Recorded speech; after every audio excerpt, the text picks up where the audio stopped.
बंदी छोड़ सतगुरु रामपाल जी परमेश्वर जी की जय हो।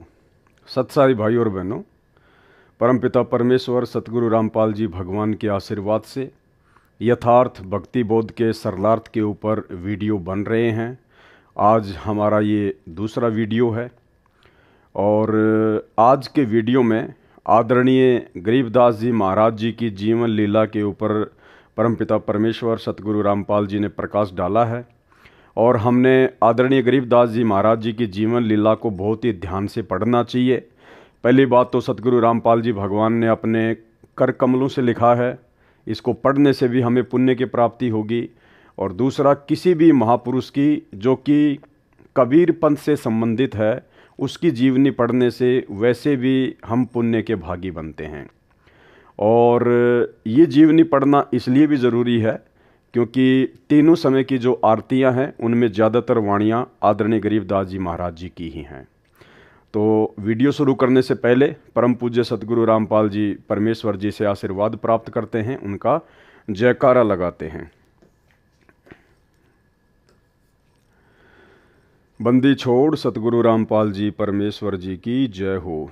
परमपिता परमात्मा, सारी सृष्टि के रचनहार, कुल मालिक, असंख्य ब्रह्मांडों के स्वामी, जगत गुरु, तीनों लोकों में प्रवेश करके सबका धारण पोषण करने वाले राजाधिराज, आत्माधार, नाथों के नाथ, देवों के देव महादेव, सर्वेश्वर महेश्वर, मृत्युंजय, अजरो अमर, आदि अनादि, सनातनी प्रभु, जगत पिता जगदीश्वर, श्री श्री 1008 की उपाधि के वास्तविक अधिकारी, अकाल मूरत, सौद स्वरूपी राम वासुदेव, सर्वगतम ब्रह्म, परम पूज्य, प्रथम पूज्य, परम संत, परम पुरुष, परम धनी, परम दयालु, सत्य कबीर, हक्का कबीर, अल्लाहु कबीर, अल्लाहु अकबर, बाखबर, अल्लाह ताला, जगत के तारणहार, जगत के मुक्तिदाता, जगत के जगन्नाथ, हारे के सहारे, हिंदुओं के राम, मुसलमानों के अल्लाह, सिखों के वाहिगुरु, ईसाइयों के मसीह, दया के सागर दया निधि, करुणा के सागर करुणा निधि, स्वयंभू परिभू, संकट मोचन, कष्ट हरण, मंगल करण, दुख भंजन, अविगत कबीर, निर्विकार निर्विषम परमात्मा, अलय अलेख सतगुरु, आदि अनादि सतगुरु, असली मर्यादा पुरुषोत्तम, असली राम, असली कृष्ण, असली घनश्याम, असली मुरारी, राजाओं के राजा, महाराजाओं के महाराजा, शहंशाहों के शहंशाह, सम्राटों के सम्राट, भगवानों के भगवान, अल्लाहों के अल्लाह, प्रभुओं के प्रभु, मसीहाओं के मसीह, सच्चे वाहिगुरु, बाबाओं के बाबा, पीरों के पीर, सेठों के सेठ, जगत सेठ, सावड़सा सेठ, सर्वगुण संपन्न, अनंत कोटि कलाओं के स्वामी, अनंत कोटि ब्रह्मांडों के नायक, योगियों में महायोगी, ध्यानियों में महाध्यानी, सिद्धों में परम सिद्ध, ज्ञानियों में तत्वज्ञानी, ब्रह्मज्ञानी, महाज्ञानी, परम ज्ञानी, सर्वश्रेष्ठ ज्ञानी, युवा कबीर, समर्थ कबीर, असमवात, अमित ओझा, सच्चे रहनुमा, करीम अल्लाह, सुभान अल्लाह, दुनिया के अंतिम पैगंबर, 8 सितंबर 1951 से गांव धनाना, जिला सोनीपत, हरियाणा, भारतवर्ष की पावन भूमि पे प्रकट रियल कल की भगवान श्री नारायण साकार हरि, रियल बाबा साहेब, संत श्रोमणी सतगुरु रामपाल जी परमेश्वर जी के चरण कमल में साध संगति से जुड़े हुए हम सभी सत्सेवक भाई बहनों का अनंत कोटि दंडवत प्रणाम। तो भूमिका में सतगुरु रामपाल जी परमेश्वर जी ने 2 शब्द के अंतर्गत आदरणीय गरीबदास जी महाराज जी की जीवन लीला शुरू की है, जो कि 8 पेज की है। तो परमेश्वर हमें क्या समझा रहे हैं? भक्ति बोध की वाणी का सरलार्थ करने से पूर्व कुछ आवश्यक जानकारी करते हैं। भक्ति बोध में अधिक वाणी संत गरीबदास जी महाराज जी की हैं। संत गरीबदास जी का जन्म गांव छुडानी, जिला झज्जर, हरियाणा प्रांत में सन 1717 विक्रमी संवंत सन 1774 में हुआ। गांव छुडानी में गरीबदास जी महाराज जी का नानका है। ये गांव करोथा, जिला रोहतक, हरियाणा के रहने वाले धनखड़ गोत्र के थे। इनके पिता श्री बलराम जी का विवाह गांव छुडानी में श्री शिवलाल सिहाग की बेटी रानी देवी से हुआ था। श्री शिवलाल जी का कोई पुत्र नहीं था, इसलिए श्री बलराम जी को घर जमाई रख लिया था। गांव छुडानी में रहते 12 वर्ष हो गए थे तब संत गरीबदास जी महाराज जी का जन्म छुडानी गांव में हुआ था। अब यहाँ परमेश्वर जी ने आदरणीय गरीबदास जी महाराज जी के रूप में एक भगत के रूप में भूमिका की। तो परमेश्वर जी यहाँ पे जन्म शब्द का यूज कर रहे हैं क्योंकि हमारी चरम दृष्टि को धोखा देते हुए और काल को धोखा देते हुए परमात्मा इस 21 ब्रह्मांड में सतगुरु रूप धारण करके अपना ज्ञान प्रचार करते हैं। जबकि वास्तविकता ये है कि आदरणीय गरीबदास जी महाराज स्वयं ही कबीर परमात्मा थे और इसका जीता जागता उदाहरण प्रमाण आपको परम पूज्य सतगुरु रामपाल जी परमेश्वर जी के मुख कमल से एक छोटा सा 2 मिनट का सत्संग सुनाते हैं, जिसमें परमेश्वर जी ने जिक्र किया कि जब आदरणीय गरीबदास जी महाराज मात्र 3 दिन के थे, मात्र 3 दिन के शिशु रूप में, उस समय उन्होंने अर्जुन और सर्जुन को सार नाम दिया था। तो भाई और बहनों, यदि ये एक भगत होते, आम जन होते, तो 3 दिन की उम्र में कैसे अर्जुन और सर्जुन को, जो कि उन्होंने 650 साल पहले जब ये कबीर दास नाम से काशी में प्रकट हुए थे, तो उन्होंने वचन दिया था अर्जुन और सर्जुन को कि आज से 200-250 वर्ष के बाद में मैं गांव छुड़ानी में आऊँगा, उस समय तुम्हें सारनाम देकर तुम्हारा उद्धार करूँगा। तो जैसे ही आदरणीय गरीबदास जी महाराज लीलामय रूप में गांव छुड़ानी में प्रकट हुए, उन्होंने सौपन के माध्यम से अर्जुन और सर्जुन को बता दिया था कि गांव छुड़ानी में मैं आ चुका हूँ। और मात्र 3 दिन की उम्र में परमेश्वर ने शिशु रूप में अर्जुन और सर्जुन को सार नाम दिया। आप स्वयं सुनिए सतगुरु रामपाल जी परमेश्वर जी के मुख कमल से। और ये सारी बातें भाई और बहनों आपको इसलिए बताई जा रही हैं क्योंकि आगे जब हम यथार्थ भक्ति बोध के सरलार्थ को पढ़ेंगे तो हमने आदरणीय गरीबदास जी महाराज जी को परमेश्वर जी के रूप में ही लेकर चलना पड़ेगा। तभी हमें सतगुरु रामपाल जी परमेश्वर जी का वर्तमान वाला लीलामय जीवन समझ में आएगा। आपका गुरु किस है महाराज? क्या आपके घर में? मेरे घर में अवकाल जो बच्चा पैदा हुआ है 3 दिन का हो रहा है, परसों जो पैदा हुआ। और गुरु कहा ओ गुरु से हमारा ने बोला जी आप यहां पौड़ी में बैठो, मैं लड़के ने यहीं ले आऊंगा। आप चला भी नहीं जा सकता, हाथ जोड़ के न बोलो जोलम हो जाएगा। एक सजाते ही परेशान राड़ा ना लाइयो, गलत जाएंगे कत आम चालेंगे। तो बोला जी चालन जोगे तो कोई ना, चाहे मर जा राम है जाएंगे उसके बारे में आगे उड़ा माथा टेकेंगे।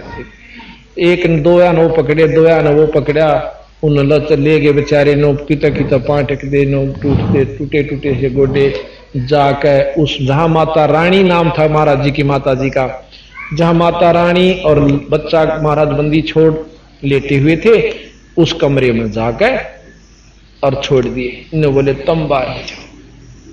और बाकी बार नो कान लाकर सुने के बात हो रही है। महाराज रानी सुआदी नींद पे और वो नो देखे नो खिड़कियां में देखें के बतलाव से बंदी छोड़ 3-7 दिन के बच्चे नो बोले अर्जुन सर्जुन, और वो लंबे पड़े मुंदे रोए न बोला जचगी था रहे गुरु के प्रति विक्षेप नहीं आकर अगर जी बस भोग लिया हमने जितना भोगना था, बंदी छोड़ पापी जीव से बख्श दो।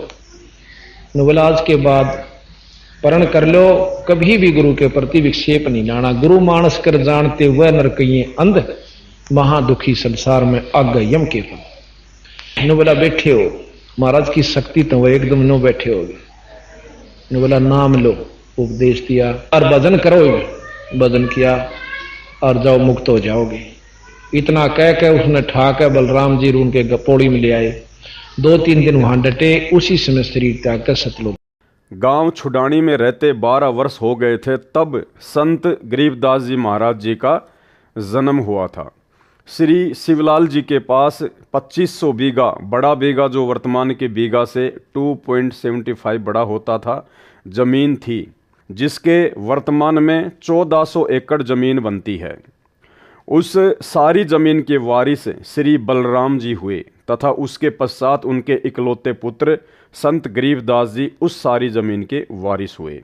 उस समय पशु अधिक पाले जाते थे, लगभग 150 गौवें थी।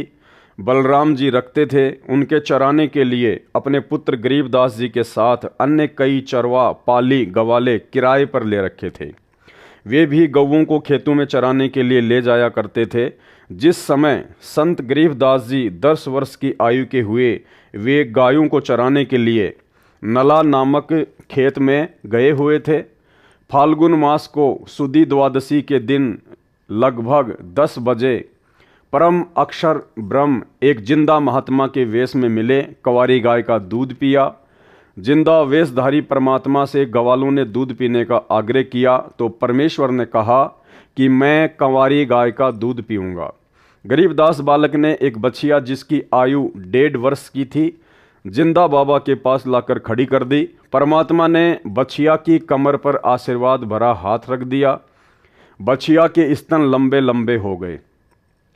एक मिट्टी के 5 किलोग्राम की क्षमता के पात्र को बछिया के स्तनों के नीचे रखा।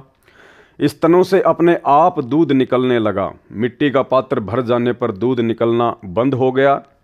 पहले जिंदा बाबा ने पिया, शेष दूध को अन्य ग्वालों को पीने के लिए कहा तो जो बड़ी आयु के ग्वाले संख्या में 10-12 थे कहने लगे कि बाबा जी, कंवारी गाय का दूध तो पाप का दूध होता है, हम नहीं पिएंगे। दूसरे, आप न जाने किस जाति के हो, आपका झूठा दूध हम नहीं पिएंगे। तीसरे, यह दूध आपने जादू जंत्र करके निकाला है, हम पर जादू जंत्र का कुप्रभाव पड़ेगा। भाई और बहनों, परमात्मा कहते हैं सकल पदार्थ है जगमाही और भाग बिना नर पावत नाही। तो इन आत्माओं के भाग्य में वो परमेश्वर जी का जिसको वो झूठा दूध समझ रहे थे वो अमृत दूध इनके भाग्य में नहीं था। यह कहकर जिस जांडी के वृक्ष के नीचे बैठे थे वहां से चले गए। दूर जाकर किसी पेड़ के नीचे बैठ गए। तब बालक गरीबदास जी ने कहा कि हे बाबा जी, आपका झूठा दूध तो अमृत है, मुझे दीजिए। कुछ दूध बालक गरीबदास जी ने पिया। परमेश्वर जिंदा वेशधारी ने संत गरीबदास जी को ज्ञान उपदेश दिया, तत्व ज्ञान बताया। संत गरीबदास जी के अधिक आग्रह करने पर परमेश्वर ने उनकी आत्मा को शरीर से अलग किया और ऊपर के रूहानी मंडलों की सैर कराई। एक ब्रह्मांड में बने सर्वलोकों को दिखाया। श्री ब्रह्मा जी, श्री विष्णु तथा शिव जी से मिलाया। उसके पश्चात ब्रह्मलोक तथा श्री देवी दुर्गा का लोक दिखाया। फिर 10वें द्वार ब्रह्मरंध्र को पार करके ब्रह्मकाल के 21 ब्रह्मांडों के अंतिम छोर पर बने 11वें द्वार को पार करके अक्षर पुरुष के 7 संख्य ब्रह्मांड वाले लोक में प्रवेश किया। संत गरीबदास जी को सर्व ब्रह्मांड दिखाए, अक्षर पुरुष से मिलाया। पहले उसके 2 हाथ थे, परंतु परमेश्वर के निकट जाते ही अक्षर पुरुष ने 10,000 हाथों का विस्तार कर लिया, जैसे मोर पक्षी अपने पंख को फैला लेता है। अक्षर पुरुष को जब संकट का अंदेशा होता है तब ऐसा करता है, अपनी शक्ति का प्रदर्शन करता है। क्या कह रहे हैं परमात्मा? जब 7 संख्य ब्रह्मांडों के स्वामी अक्षर पुरुष को भी संकट का अंदेशा होता है, जब उसको भय लगता है, तब ऐसा करता है, अपनी शक्ति का प्रदर्शन करता है। यानी 21 ब्रह्मांड का स्वामी है काल ज्योति निरंजन और 7 संख्य ब्रह्मांड का स्वामी है अक्षर पुरुष। यानी अक्षर पुरुष के 7 संख्य ब्रह्मांडों के आगे, उसकी शक्ति के आगे ये काल ज्योति निरंजन तो कुछ भी नहीं है। और उसके 10,000 हाथ हैं, जबकि काल के मात्र 1,000 हाथ हैं और अक्षर पुरुष के 10,000 हाथ हैं। और परमेश्वर कह रहे हैं जब अक्षर पुरुष को भी किसी संकट का अंदेशा होता है तो वो अपनी शक्ति का प्रदर्शन करता है। तो भाई और बहनों, इससे एक बात साफ होती है जो परमेश्वर बताते हैं कि कबीर परमेश्वर सतगुरु रामपाल जी के अलावा इस सृष्टि में कोई भी व्यक्ति, कोई भी प्राणी निर्भय नहीं है। सबको भय व्याप्त है, क्योंकि सब जीव हैं, सब आत्मा हैं। तप करके, भक्ति करके सब ने बड़े बड़े जो है वो पद प्राप्त अवश्य कर रखे हैं, लेकिन है सब के सब जीव श्रेणी में। केवल एक ही शक्ति है पूरी सृष्टि में जो निर्विकार है, निर्भय है। निर्विकार निर्भय तू ही और सकल भयमान, और सब पर तेरी साहिबी, तुझ पर साहिब नाय। केवल सतगुरु रामपाल जी परमेश्वर जी, अर्थात वर्तमान में रियल कबीर सतगुरु रामपाल जी के अलावा कोई भी निर्भय नहीं है। अक्षर पुरुष को जब संकट का अंदेशा होता है तब ऐसा करता है, अपनी शक्ति का प्रदर्शन करता है, क्योंकि अक्षर पुरुष अधिक से अधिक 10,000 हाथ ही दिखा सकता है। इसके 10,000 हाथ हैं। क्षर पुरुष यानी काल के 1,000 हाथ हैं, जो गीता अध्याय 10 व 11 में अपना 1,000 हाथों वाला विराट रूप दिखाया। गीता अध्याय 11 श्लोक 46 में अर्जुन ने कहा कि हे सहस्त्र बाहु, अर्थात 1,000 भुजाओं वाले, अपने चतुर्भुज रूप में आइए। संत गरीबदास जी को अक्षर पुरुष के सात संग ब्रह्मांडों के भेद बता व आंखों दिखाकर परमेश्वर जिंदा बाबा 12वें द्वार के सामने ले गया, जो अक्षर पुरुष के लोक की सीमा पर बना है, जहाँ से भंवर गुफा में प्रवेश किया जाता है। जिंदा वेशधारी परमेश्वर कबीर जी ने संत गरीबदास जी को बताया कि जो 10वां द्वार ब्रह्मरंध्र है वह मैंने सतनाम के जाप से खोला था। जो 11वां द्वार है वह मैंने तत् तथा सत जो सांकेतिक मंत्र है उससे खोला था। अन्य किसी भी मंत्र से उन द्वारों पर लगे ताले नहीं खुलते। अब यह 12वां द्वार है, यह मैं सत शब्द अर्थात सार नाम से खोलूंगा। इसके अतिरिक्त किसी नाम के जाप से यह नहीं खुल सकता। तब परमात्मा ने मन ही मन में सार नाम का जाप किया।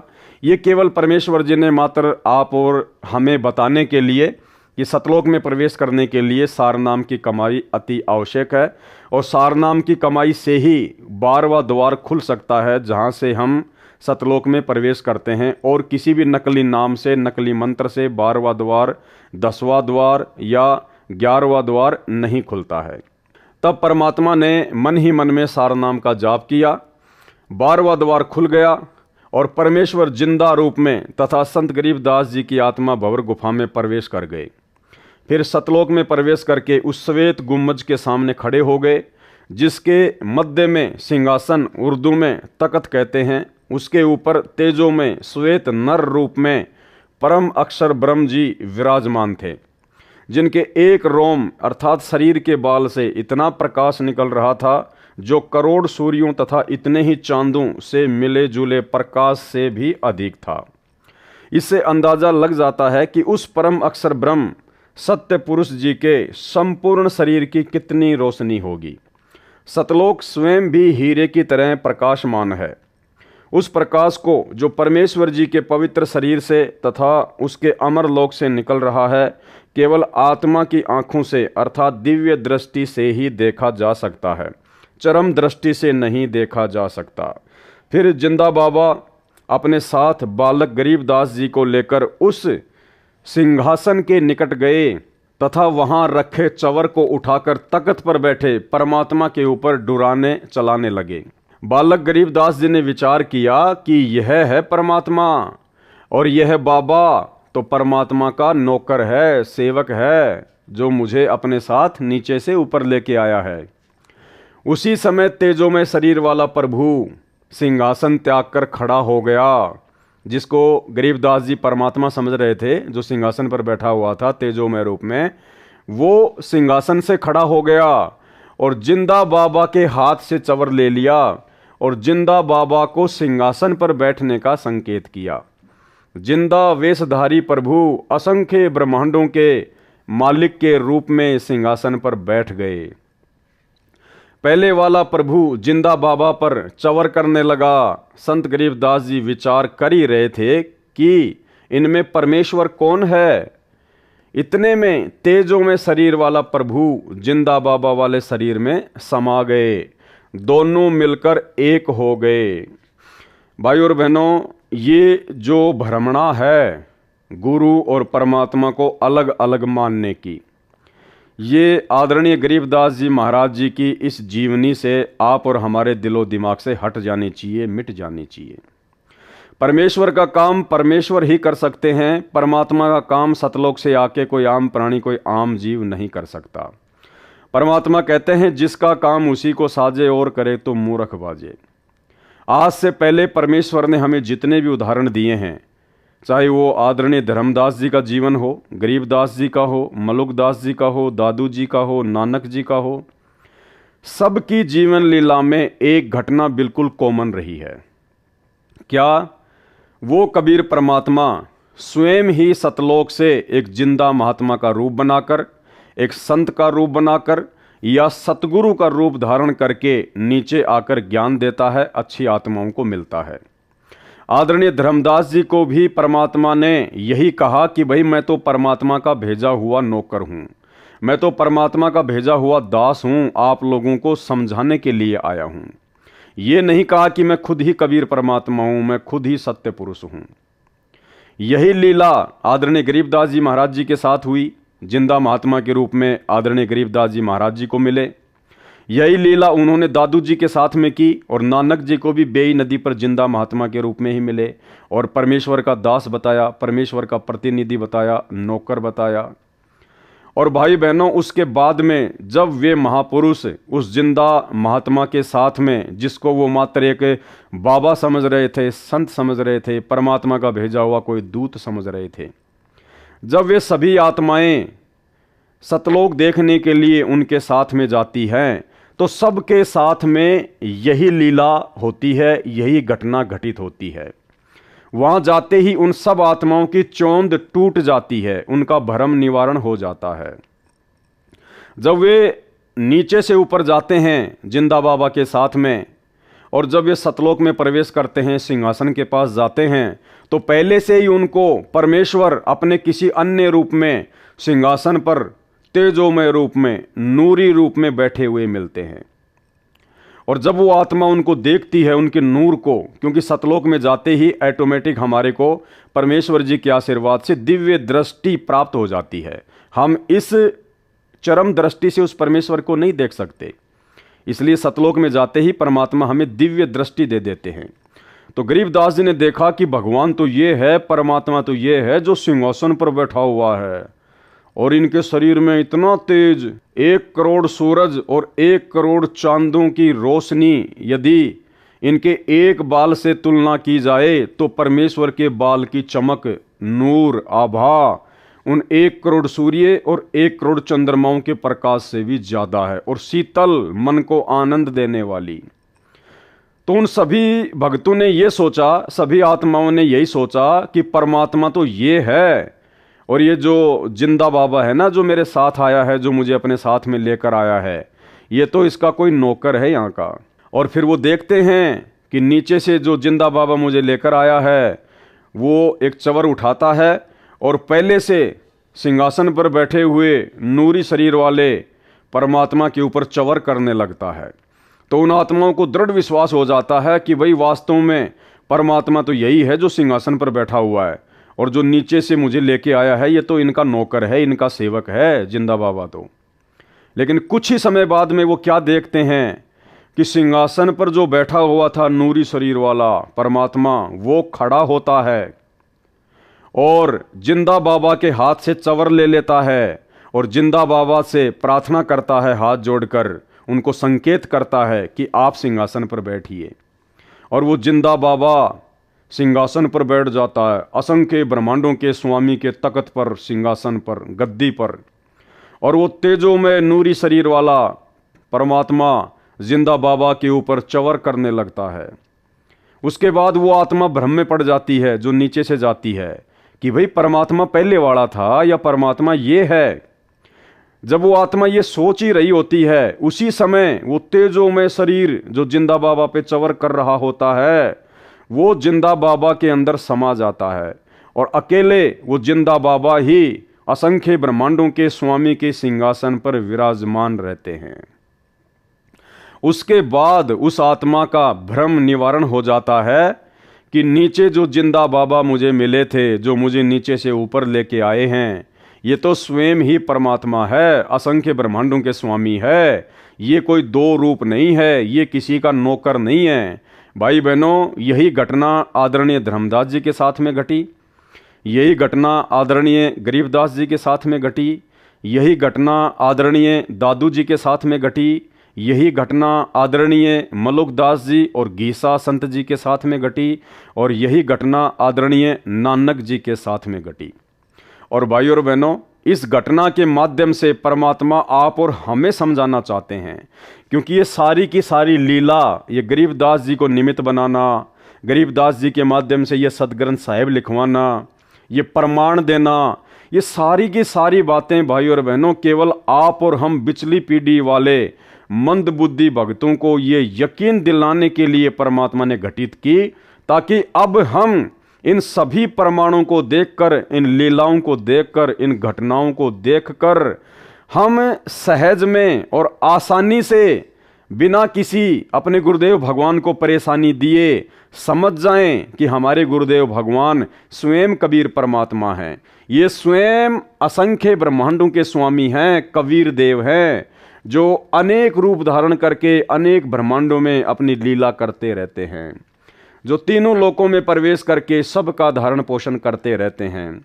यही परमात्मा यहाँ पर आज हमारे सतगुरुदेव जी के रूप में आए हुए हैं और यही परमात्मा अपने एक तेजोमय रूप में, नूरी रूप में सतलोक में बैठकर असंख्य ब्रह्मांडों का संचालन कर रहे हैं। हमारी ये चौंध तोड़ने के लिए परमात्मा इस प्रकार की लीलाएं करते हैं, ताकि हमें, जब हम इस बिचली पीढ़ी में मोक्ष के प्राइम टाइम में पहुंच जाएं, तो उस समय हम आसानी से अपने गुरुदेव भगवान को, जो कि संत रूप में आए हुए हैं, सतगुरु रूप में आए हुए हैं, साहिब से सतगुरु भय, सतगुरु से भय संत, और धर धर वेख विशाल अंग, ये खेल आदि और अंत। हम केवल इन्हीं को अपना परमात्मा मान लें और अन्य में परमात्मा देखना बंद कर दें। इस कागज़ की फ़ोटो को, जो कि कबीर जी की मानी जाती है, इस काल्पनिक कागज़ की फ़ोटो को हम परमात्मा मानकर पूजना बंद कर दें और पूरा प्रेम, पूरी लगन, पूरा समर्पण, पूरा भाव, पूरी श्रद्धा केवल अपने गुरुदेव भगवान के प्रति ही समर्पित कर दें और इसी जन्म में अपना आत्म कल्याण करवा लें। केवल इसलिए परमेश्वर ने ये इतने सारे हमारे को उदाहरण दिए हैं। जिंदा बाबा के शरीर का तेज उतना ही हो गया जितना तेजों में पूर्व में सिंहासन पर बैठे सत्य पुरुष जी का था। कुछ ही क्षणों में परमेश्वर बोले, हे गरीबदास, मैं असंख्य ब्रह्मांडों का स्वामी हूँ। मैंने ही सर्व ब्रह्मांडों की रचना की है। सर्व आत्माओं को वचन से मैंने ही रचा है। 5 तत्व तथा सर्व पदार्थ भी मैंने ही रचे हैं। क्षर पुरुष अर्थात ब्रह्म तथा अक्षर पुरुष व उनके लोकों को मैंने ही उत्पन्न किया है। इनको इनके तप के बदले में सर्व ब्रह्मांडों का राज्य मैंने ही प्रदान किया है। मैं 120 वर्ष तक पृथ्वी पर कबीर नाम से जुलाहे की भूमिका करके आया हूँ। भारत देश के काशी नगर बनारस में नीरू नीमा नाम के पति पत्नी थे। वे मुसलमान जुलाहा थे। वे निसंतान थे।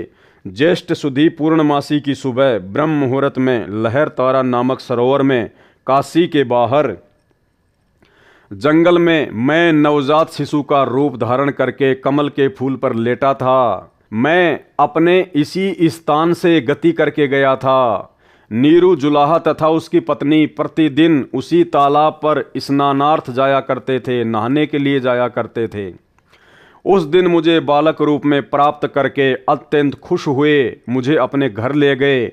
मैंने 25 दिन तक कुछ भी आहार नहीं किया था। तब शिवजी एक साधु के वेश में उनके घर गए। वह सब मेरी प्रेरणा से ही थी। शिव से मैंने कहा था कि मैं कंवारी गाय का दूध पीता हूँ। तब नीरू एक बछिया लाया। शिव को मैंने शक्ति प्रदान की। उन्होंने बछिया की कमर पर अपना आशीर्वाद भरा हाथ रखा। कंवारी गाय ने दूध दिया, तब मैंने दूध पिया था। मैं प्रत्येक युग में ऐसी ही लीला करता हूँ। मैं प्रत्येक युग में ऐसी ही लीला करता हूँ। अब भाइयों और बहनों, मन में कोई शंका नहीं होनी चाहिए।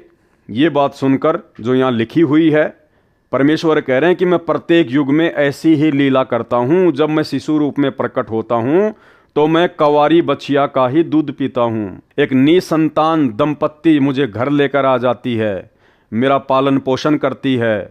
तो आपके मन में ये शंका नहीं होनी चाहिए कि भाई पवनदास तो सतगुरु रामपाल जी परमेश्वर जी को परमात्मा बताता है, अल्लाह बताता है, स्वयं कबीर बताता है, तो सतगुरु रामपाल जी की परवरिश तो कंवारी बच्चियों से नहीं हुई। भाई और बहनों, यहाँ समझना ये है कि ऐसी लीला केवल परमात्मा प्रत्येक युग में एक बार ही करते हैं।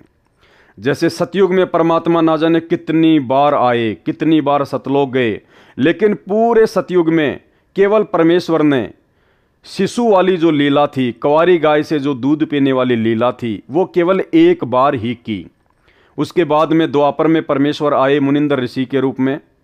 उसके बाद में जब त्रेता युग में परमात्मा फिर आए मुनिंदर ऋषि के रूप में, तो परमेश्वर ने केवल एक बार ही वो लीला की थी कुंवारी गाय से दूध पीने की। बाकी ना जाने कितनी बार परमात्मा आए, कितनी बार सतलोक गए, कभी जिंदा महात्मा के रूप में, कभी किसी संत के रूप में। फिर परमात्मा द्वापर युग में करुणामय ऋषि के नाम से आए और पूरे द्वापर युग में परमात्मा ने केवल एक लीला, पूरा जीवन उन्होंने वैसा ही निभाया जैसा परमेश्वर पहले निभाते आ रहे हैं। एक निसंतान दंपत्ति उनको उठाकर ले आती है और कंवारी गाय के दूध से फिर परमात्मा की परवरिश होती है। उसके बाद जब कलयुग स्टार्ट हुआ, जब कलयुग का प्रथम चरण शुरू हुआ, तो सन 1398 में फिर परमात्मा ने वही लीला की। एक पूरा जीवन 120 वर्ष तक परमेश्वर ने उसी प्रकार से जिया और शिशु रूप में परमात्मा प्रकट हुए। नीरू और नीमा उनको तालाब से उठाकर ले आए और उसके बाद में कंवारी गाय के दूध से ही परमात्मा की परवरिश हुई। तो ये शंका नहीं होनी चाहिए कि फिर आज सतगुरु रामपाल जी परमेश्वर जी ने कुंवारी गाय का दूध क्यों नहीं पिया। भाइयों और बहनों, ये केवल प्रत्येक युग में परमात्मा एक एक बार ही ऐसी लीला करता है और इस कलयुग में परमात्मा 650 साल पहले वो लीला कर चुके हैं। उसके बाद तो परमात्मा आदरणीय गरीबदास जी महाराज जी के रूप में आए। तो क्या गरीबदास जी के रूप में जब परमात्मा आए तो क्या उन्होंने किसी कंवारी गाय का दूध पिया था? नहीं पिया। ये परमेश्वर समर्थ है, ये कुछ भी कर सकता है, ये बिना खाए बिना पिए स्वयं भी रह सकता है, पूरी सृष्टि को भी रख सकता है। तो ऐसी लीला परमेश्वर केवल प्रत्येक युग में एक बार ही करते हैं।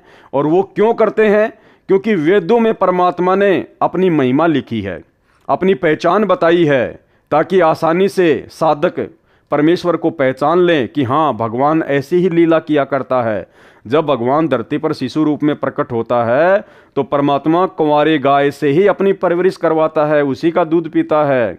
और ये जो लीला है जो वेदों में लिखी हुई है, ये कबीर परमात्मा के अलावा अन्य जितने भी अवतार हैं, कोई भी महापुरुष है, किसी के जीवन में आपको देखने को नहीं मिलेगी। इसलिए ऐसी लीला केवल परमात्मा प्रत्येक युग में इसलिए करता है क्योंकि वेदों में उस परमेश्वर की ऐसी लीला को पढ़कर और यथार्थ में उनके जीवन से ऐसा देखकर, ऐसे उदाहरण प्राप्त करके हम आसानी से पहचान कर लें कि हाँ, कबीर जी ही सच्चे परमात्मा हैं, सच्चे परमेश्वर हैं। इसके अलावा परमात्मा ना जाने कब कितने रूप में आ जाते हैं, कैसी कैसी लीला करते हैं, जब चाहे जहां वो प्रकट हो जाते हैं, उनकी गति को कोई नहीं जान सकता। इसलिए वर्तमान में कोई भी भाई बहन अपने परम पूज्य परमेश्वर सतगुरु रामपाल जी के प्रति मन में शंका ना करे कि भाई सतगुरु रामपाल जी परमेश्वर जी ने कब कुंवारी गाय का दूध पिया था। ये परमेश्वर हैं। जिस प्रकार जैसी लीला आदरणीय गरीबदास जी महाराज जी ने की, सेम टू सेम लीला सतगुरु रामपाल जी परमेश्वर जी ने की है। आगे आपको गरीबदास जी महाराज जी की जीवनी से और अच्छे से समझाया जाएगा।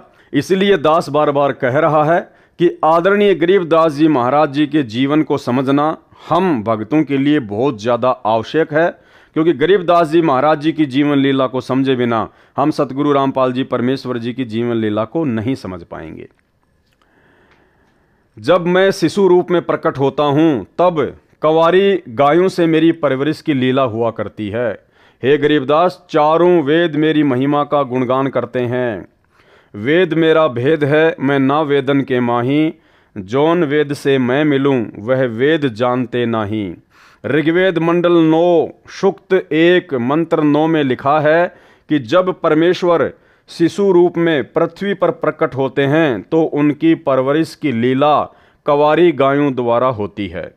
मैं सतयुग में सत सुकृत नाम से प्रकट हुआ था, त्रेता युग में मुनिंदर नाम से तथा द्वापर में करुणामय नाम से, और संवत 1455 ज्येष्ठ सुधी पूर्णमासी को मैं कलयुग में कबीर नाम से प्रकट हुआ, वह प्रसिद्ध हुआ था।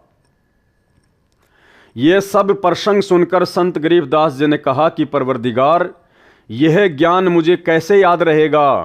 तब परमेश्वर जी ने बालक गरीबदास जी को आशीर्वाद दिया और कहा कि मैंने तेरा ज्ञान योग खोल दिया है, अध्यात्म ज्ञान तेरे अंतःकरण में डाल दिया है।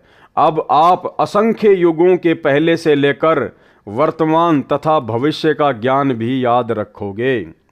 दूसरी ओर नीचे पृथ्वी पर शाम के 3 बजे के आसपास अन्य ग्वालों को याद आया कि गरीबदास नहीं है, लाओ उठाकर। तब एक पाली गया, उसने दूर से आवाज लगाई कि हे गरीबदास आजा, गायों के सामने खड़ा होकर अपनी बारी कर। हम बहुत देर से खड़े हैं। भगत गरीबदास जी नहीं बोले और न उठे, क्योंकि पृथ्वी पर तो केवल शरीर था, जीव आत्मा तो ऊपर के मंडलों की सैर कर रही थी। उस पाली ने निकट जाकर हाथ से शरीर को हिलाया तो शरीर जमीन पर गिर गया। पहले सुखासन पर स्थित था, यानी पहले वो शरीर जमीन पर बैठा हुआ था। ग्वाले ने देखा तो बालक गरीबदास को मृत पाया, मरा हुआ पाया। उसने शोर मचाया, अन्य ग्वाले दौड़े आए। उनमें से एक गांव छुडानी की ओर दौड़ा। छुडानी गांव से गांव कबलाना के रास्ते पर वह जांडी का पेड़ था, जिसके नीचे परमेश्वर जी जिंदा रूप में गरीबदास जी तथा अन्य पालियों के साथ बैठे थे। गांव कबलाना की सीमा के साथ वह खेत सटा हुआ था, जो छुडानी गांव का है, जो गरीबदास जी का अपना ही खेत था। वह स्थान गांव छुडानी से 1.5 किलोमीटर दूर है। गांव छुडानी में जाकर उस पाली ने गरीबदास जी के पिता, माता, नाना, नानी को सब हाल बताया कि एक बाबा ने कवारी गाय का दूध जादू मंत्र करके निकाला। वह दूध हमने तो पिया नहीं, बालक गरीबदास ने पी लिया। हमने अभी देखा तो वह मर चुका है। बच्चे के शव को चिता पर रखकर अंतिम संस्कार की तैयारी कर दी। उसी समय परमेश्वर कबीर जी ने कहा, हे गरीबदास, आप नीचे जाओ, आपके शरीर को नष्ट करने जा रहे हैं। संत गरीबदास जी ने नीचे देखा तो यह पृथ्वी लोक सतलोक की तुलना में नरक लोक के समान दिखाई दे रहा था। जब संत गरीबदास जी ने सतलोक से नीचे देखा अपनी दिव्य दृष्टि से, क्योंकि परमेश्वर ने उनको आशीर्वाद दे दिया था, तो सतलोक की तुलना में परमात्मा कह रहे हैं कि ये पृथ्वी लोक, ये 21 ब्रह्मांड ऐसा है जैसे कूड़ा करकट, कूड़े का ढेर, गंदगी, नरक। भाइयों और बहनों, जिस प्रकार एक सूअर होता है और सूअर सारा दिन गंदगी में नाक रगड़ता रहता है, टट्टी पेशाब में नाक रगड़ता रहता है, गटर में लौटता रहता है, यानी सबसे ज्यादा जो घृणित वस्तुएं होती हैं उनका सेवन सूअर करता है। अब यदि उस सूअर की आत्मा को एक दिन के लिए और किसी राष्ट्रपति या प्रधानमंत्री की आत्मा में डाल दिया जाए और 24 घंटे फिर वो सूअर की आत्मा राष्ट्रपति और प्रधानमंत्री के रूप में 7 स्टार होटल में सोएगा, खाएगा, एरोप्लेन में घूमेगा, 56 प्रकार के पकवान उसके सामने खड़े रहेंगे, लोग उसके सामने हाथ जोड़कर खड़े रहेंगे, जी हुजूर, जी हुजूर। तो भाइयों और बहनों, 24 घंटे समाप्त होने के बाद अब उस सूअर की आत्मा को कहा जाए कि भाई अब आपका समय समाप्त हो गया, आप वापस सूअर के शरीर में जाइए। तो क्या वो आत्मा जो प्रधानमंत्री के शरीर में विराजमान है, जो सर्व सुख भोग रही है, सर्व आनंद भोग रही है, क्या उस आत्मा की आसानी से इच्छा बनेगी वापस सूअर के शरीर में जाने की?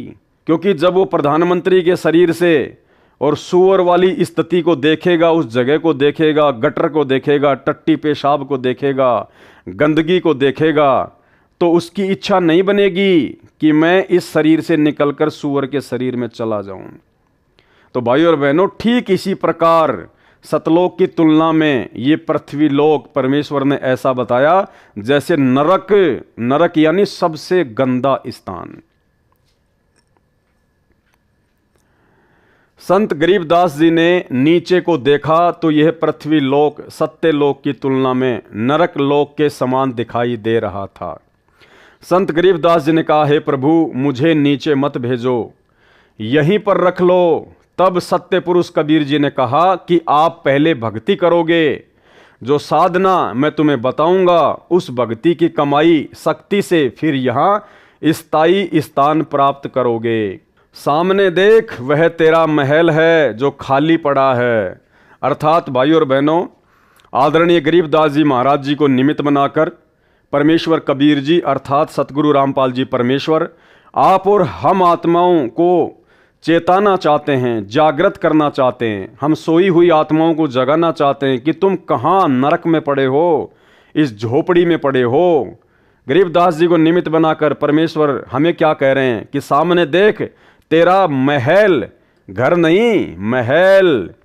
महल यानी जिसमें सारे ऐसो आराम के साधन हो, जिसमें किसी चीज की कोई कमी ना हो, उसको कहते महल।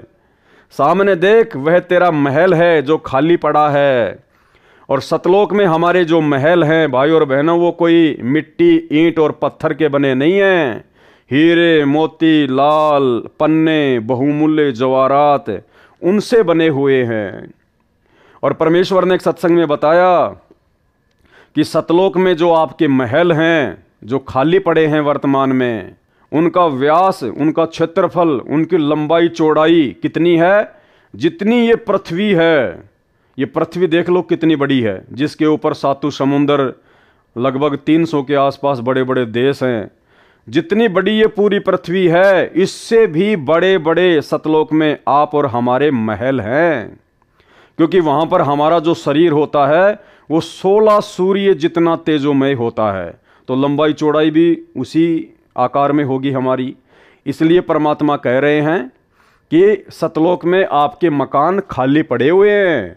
और यहाँ हम लोग कोई छोटा मोटा, कोई 50 गज में, कोई 100 गज में, कोई टूटा फूटा मकान बना लेते हैं, तो फूला नहीं समाते कि पता नहीं मैंने क्या प्राप्त कर लिया।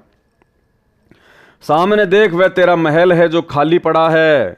सर्व खाद्य पदार्थ भरे पड़े हैं। नीचे पृथ्वी पर वर्षा होगी तो अन्न होगा। कितनी मेहनत करनी पड़ती है। यहाँ जैसे पदार्थ पृथ्वी पर हैं ही नहीं।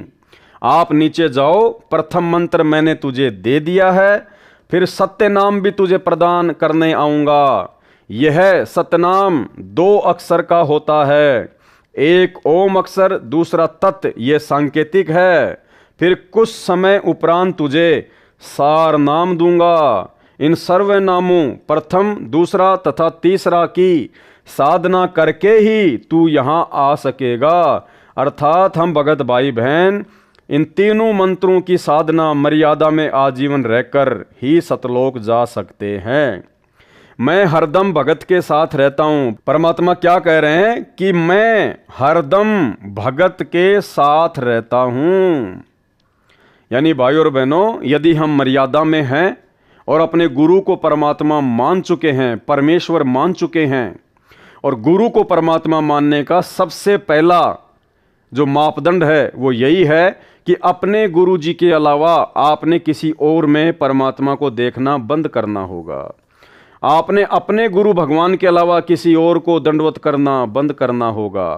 अपने गुरुदेव भगवान के प्रकट दिवस के अलावा आपने किसी और का कबीर प्रकट दिवस मनाना बंद करना होगा। ये पहला मापदंड है अपने गुरु को परमात्मा मानने का।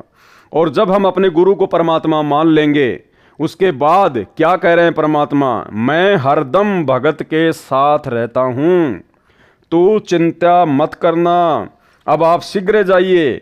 इतना कहकर परम अक्षर पुरुष जी ने संत गरीबदास जी के जीव को शरीर में प्रवेश कर दिया। कुल परिवार के लोग चिता में अग्नि लगाने ही वाले थे। उसी समय बच्चे के शरीर में हलचल हुई। शव को रस्से से बांधकर ले जाते हैं, वह रस्सा भी अपने आप टूट गया। संत गरीबदास जी उठकर बैठ गए, चिता से नीचे उतरकर खड़े हो गए। उपस्थित गांव के व परिवार के व्यक्तियों की खुशी का ठिकाना नहीं रहा। बालक गरीबदास ऊपर को आंखें करके परमात्मा को देख रहा था, तथा जो अमृत ज्ञान परमेश्वर जी ने उनके अंतःकरण में डाला था, वह अमृतवाणी दोहों व चौपाइयों तथा शब्दों के रूप में बोलने लगा। गांव वालों को उस अमृतवाणी का ज्ञान नहीं था, इसलिए उन्होंने सोचा कि बच्चे को बाबा ने फटकार मार दी, जिस कारण से बड़बड़ा रहा है, कुछ का कुछ बोल रहा है। परंतु परमात्मा का सौ शुक्र मना रहे थे कि लड़की का लड़का जीवित हो गया। पागल है तो भी लड़की रानी देवी अपना दिल रोक कर खुश रहेगी। यह समझकर महापुरुष गरीबदास जी को पागल गांव की भाषा में बावलिया कहने लगे। भाई, अगर गरीबदास जी अगर एक भगत होते तो भगत के लिए कभी भी महापुरुष शब्द का प्रयोग नहीं किया जाता है। महापुरुष तो केवल पूरी सृष्टि में एक ही है, कबीर परमात्मा सतगुरु रामपाल जी। 3 वर्ष के पश्चात एक गोपाल दास संत दादू दास जी के पंथ से दीक्षित था। वह संतों की वाणी को समझता था, उसके महत्व को जानता था। वह वैश्य जाति से था, यानी वो बनिया था। संत वेशभूषा में रहता था। बनिए के घर जन्म होने के कारण कुछ पढ़ा लिखा भी था। घर त्याग कर संन्यास ले रखा था। अधिकतर भ्रमण करता रहता था, गांव-गांव में जाकर प्रचार करता था। कुछ शिष्य भी बना रखे थे। उसका एक बैरागी गांव छुड़ानी का भी शिष्य था, वह उसके घर रुका हुआ था। उस शिष्य ने संत गोपाल दास जी से कहा कि हे गुरुदेव, हमारे गांव के चौधरी का दोहता यानी लड़की का लड़का किसी साधु की फटकार से पागल हो गया है। वह तो मर गया था, चिता पर रख दिया था। लड़की रानी की किस्मत से बच्चा जीवित हो गया, परंतु पागल हो गया। सब जगह झाड़ फूक करने वालों से भी इलाज करा लिया। अन्य दवाई पागलपन दूर करने की भी बहुत खिला ली, लेकिन कोई राहत नहीं मिली। उस शिष्य ने वह सर्व घटना भी बताई जो कवारी गाय का दूध निकलवाकर बच्चे गरीब दास जी को पिलाने की घटित हुई थी। फिर उसने कहा कि कहते हैं संत की विद्या को संत ही काट सकता है, कुछ कृपा करो गुरुदेव। संत गोपाल दास जी ने कहा कि बुलाओ उस लड़के को। शिष्य ने चौधरी शिवलाल जी से कहा कि मेरे घर पर एक बाबा जी आया है, मैंने उसको आपके दोते गरीबदास जी के बारे में बताया है। बाबा जी ने कहा है कि एक बार बुलाओ, ठीक हो जाएगा, एक बार दिखा लो। अब तो गांव में ही बाबा जी आया है, बहुत पहुंचा हुआ संत है, जगत का पेखना पेख्या, धनी का नाम ना लेखा। जो पहुंचे हुए संत थे, जो महापुरुष थे आदरणीय गरीबदास जी महाराज जी, उनको तो कहने लगे बावलिया। और दादू पंथ से दीक्षित एक बनिया, एक भगत संत गोपाल दास जी को पहुंचा हुआ महात्मा कह रहे हैं। शिवलाल जी के साथ गांव के अन्य कई व्यक्ति भी बाबा के पास गए, साथ में बच्चे गरीबदास जी को भी ले गए। संत गोपाल दास जी ने बालक गरीबदास जी से प्रश्न किया कि बेटा, वह कौन बाबा था जिसने तेरा जीवन बर्बाद कर दिया।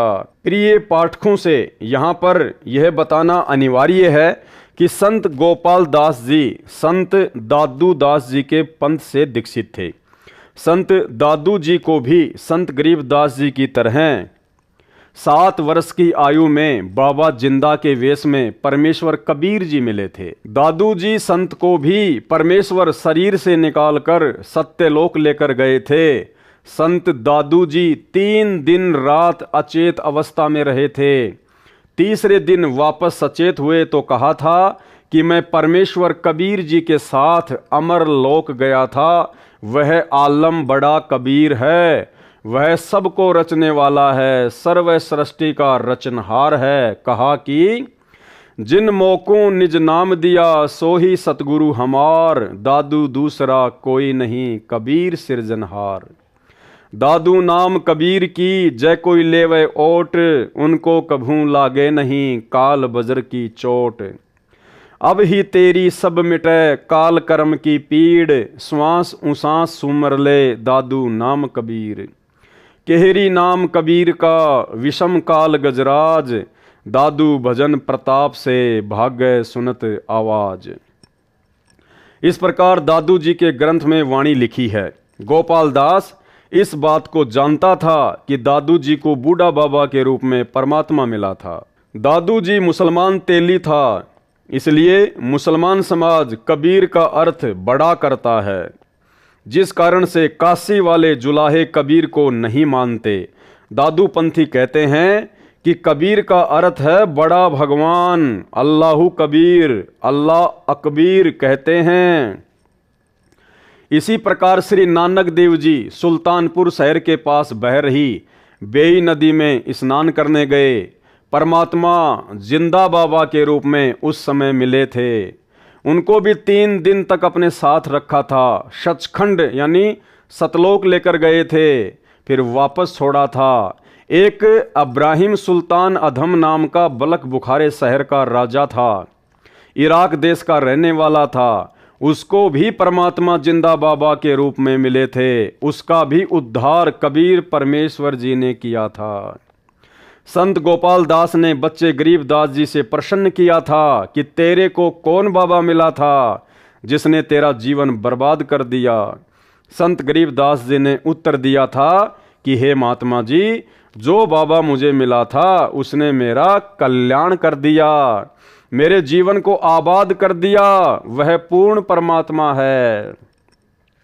गरीब हम सुल्तानी नानक तारे, दादू को उपदेश दिया, जाति जुलाहा भेद न पाया, काशी माहे कबीर हुआ। गरीब अनंत कोटि ब्रह्मांड का एक रति नहीं भार, सतगुरु पुरुष कबीर है कुल के सृजनहार। गरीब सब पदवी के मूल हैं, सकल सिद्धि हैं तीर, दास गरीब सतपुरुष भजो अविगत कला कबीर। गरीब अजब नगर में ले गए हमको सतगुरु आन, झिलके बिंब अगाध गति हम सूते चादर तान। गरीब सौद स्वरूपी उतरे सतगुरु सत्य कबीर, दास गरीब दयाल है डिगे बंधावे धीर। गरीब अलल पंख अनुराग है सुन मंडल रहे थीर, दास गरीब उधारिया सतगुरु मिले कबीर। गरीब परपटन वह लोक है जहाँ अदली सतगुरु सार, भक्ति हेत से उतरे पाया हम दीदार। गरीब ऐसा सतगुरु हम मिला है जिंदा जगदीश, सुन विदेशी मिल गया छत्र मुकुट है शीस। गरीब जमजोरा जांसे डरे धर्मराय धर धीर, ऐसा सतगुरु एक है अदली असल कबीर। गरीब माया का रस पिय कर हो गए डामाडोल, ऐसा सतगुरु हम मिला ज्ञान योग दिया खोल। गरीब जमजोरा जांसे डरे मिटे कर्म के लेख, अदली असल कबीर हैं कुल के सतगुरु एक।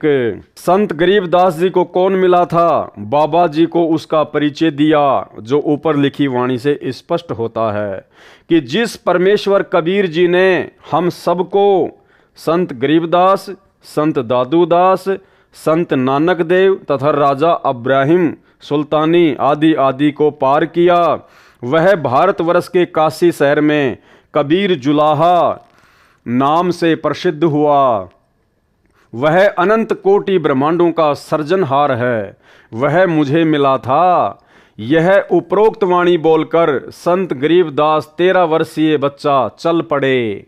संत गोपाल दास जी समझ गए कि वह कोई सामान्य बच्चा नहीं है, यह तो परमात्मा से मिला है, ऐसी अमृतवाणी बोल रहा है, इस वाणी को लिखना चाहिए।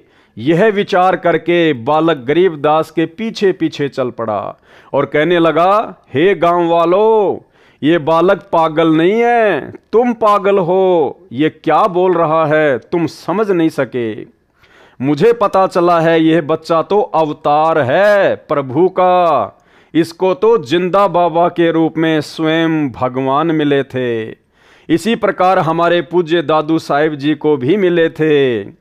दादू जी की सब वाणी लिखी नहीं गई थी, अब इस बच्चे से सारी वाणी लिखवाऊंगा, मैं खुद लिखूंगा। ये वाणी कलयुग में अनेकों जीवों का कल्याण करेगी। संत गोपाल दास जी के बार बार आग्रह करने पर संत गरीबदास जी ने कहा, गोपाल दास जी यदि पूरी वाणी लिखे तो मैं लिखवाऊं, कहीं बीच में छोड़े तो नहीं लिखाऊंगा। संत गोपाल दास जी ने कहा, महाराज जी मैं तो घर से निकल चुका हूँ परमार्थ और कल्याण कराने के लिए। मेरी 62 वर्ष की आयु हो चुकी है, मुझे इससे अच्छा कोई कार्य नहीं है, आप कृपा करें।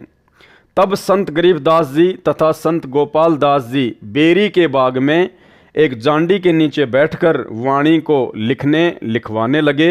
वह बेरी का बाग संत गरीबदास जी का अपना ही था। उस समय छुडानी गांव के आसपास रेतीला क्षेत्र था, जैसे राजस्थान में है। वहां पर जांडी के वृक्ष अधिक होते थे, उनकी छाया का ही प्रयोग अधिक किया जाता था। इस प्रकार संत गरीबदास जी ने परमात्मा से प्राप्त तत्व ज्ञान आंखों देखा हाल वाणी रूप में बोला तथा संत गोपाल दास जी ने लिखा। लगभग 6 महीनों तक यह कार्य किया, यानी आदरणीय सदग्रंथ साहिब को लिखने में लगभग 6 महीने का समय लगा संत गोपाल दास जी को। फिर जब जब किसी से वार्ता होती तो संत गरीबदास जी वाणी बोला करते थे, तो अन्य व्यक्ति भी लिख लिया करते थे, जिसको एक ग्रंथ रूप में हाथ से लिखा गया था। संत गरीबदास जी के समय से ही उस ग्रंथ का पाठ करना प्रारंभ हो गया था। उसको कुछ वर्षों पूर्व टाइप कराया गया था। उसी अमृतवाणी सागर अमृत से कुछ वाणी निकालकर भक्ति बोध पुस्तक में लिखी हैं। यानी जिस भक्ति बोध का अब परमेश्वर आगे खुलासा करेंगे, उसी अमृतवाणी सागर अमृत से कुछ वाणी निकालकर भक्ति बोध पुस्तक में लिखी हैं। इसके अतिरिक्त परमेश्वर कबीर जी ने जो सूक्ष्म वेद अपने मुख कमल से बोला था, कबीर सागर, उस अमृत सागर कबीर सागर से निकालकर इसी भक्ति बोध पुस्तक में लिखी हैं। उस अमृतवाणी का अब सरलार्थ प्रारंभ किया जाता है। यानी भाइयों और बहनों, अभी तक आपने ये जो 2 वीडियो देखे हैं, इन 2 वीडियो में परमेश्वर जी ने भक्ति बोध पुस्तक का सरलार्थ करने से पहले केवल एक भूमिका बनाई है। यानी जिन जिन महापुरुषों का और जिन जिन महापुरुषों की वाणियों का भक्ति बोध में विशेष महत्व है, विशेष रोल है, हमें पहले उनके बारे में जानना अति आवश्यक था, ताकि हम भक्ति बोध के सरलार्थ को आसानी से समझ सकें, पढ़ सकें। तो अभी तक तो परमेश्वर ने केवल एक भूमिका सी तैयार की है, जिसके ये 2 वीडियो बने हैं। तो कल रात्रि 9 बजे सभी भाई बहन लाइव जुड़िए। तब तक के लिए हम सभी भाई बहन परमपिता परमेश्वर सतगुरु रामपाल जी भगवान से इजाज़त लेते हैं। बंदी छोड़ सतगुरु रामपाल जी परमेश्वर जी की जय हो।